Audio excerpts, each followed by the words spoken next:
பணி நிரந்தரம் செய்ய வேண்டும், காலி பாட்டில் திரும்பப் பெறும் திட்டத்தை வாபஸ் பெற வேண்டும் உள்ளிட்ட பல்வேறு கோரிக்கைகளை வலியுறுத்தி நாமக்கல்லில் டாஸ்மாக் அனைத்து தொழிற்சங்கங்களின் கூட்டுக்குழுவினர் ஆர்ப்பாட்டத்தில் ஈடுபட்டனர். இதுகுறித்த கூடுதல் தகவல்களை நமது செய்தியாளர் ராஜுவிடம் கேட்கலாம். ராஜு, வணக்கம். இது தொடர்பான விவரங்கள் என்ன சொல்லுங்க? வணக்கம் மோகன்.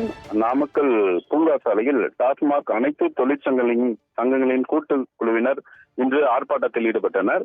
ஆர்ப்பாட்டத்தில் டாஸ்மாக் நிறுவனத்தில் கடந்த 22 ஆண்டுகளாக 12,000 ரூபாய் தொகுப்பு ஊதியத்தில் பணிபுரிந்தவர்களுக்கு வரும் அனைவருக்கும் பணி நிரந்தரம் செய்ய வேண்டும், காலமுறை ஊதியம் வழங்க வேண்டும், டாஸ்மாக் கடைகளில் மதுபாட்டில்களை திரும்ப பெறும் திட்டத்தை கைவிட வேண்டும், மேலும் மதுபாட்டில் திரும்ப பெறும் திட்டத்தில் உள்ள நடைமுறை சிக்கல்களை சரி செய்த பிறகு டாஸ்மாக் தொழிலாளர்களை ஈடுபடுத்தாமல் மாற்று வழியில் வேறு ஏஜென்சி மூலம் படுத்த வேண்டும் உள்ளிட்ட பல்வேறு கோரிக்கைகளை வலியுறுத்தி இந்த ஆர்ப்பாட்டத்தில் ஈடுபட்டவர்கள் கோஷங்கள் எழுப்பினர்.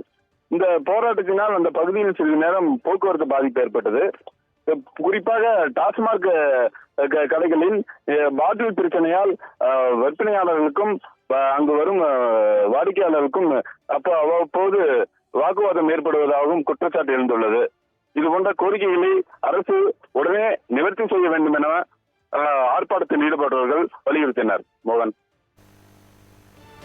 காலி பாட்டில்களை திரும்ப பெறும் திட்டத்தை கைவிட வேண்டும் என்று டாஸ்மாக் ஊழியர்கள் போராட்டத்தில் ஈடுபட்டிருப்பது தொடர்பான விவரங்களை வழங்கியதற்கு நன்றி.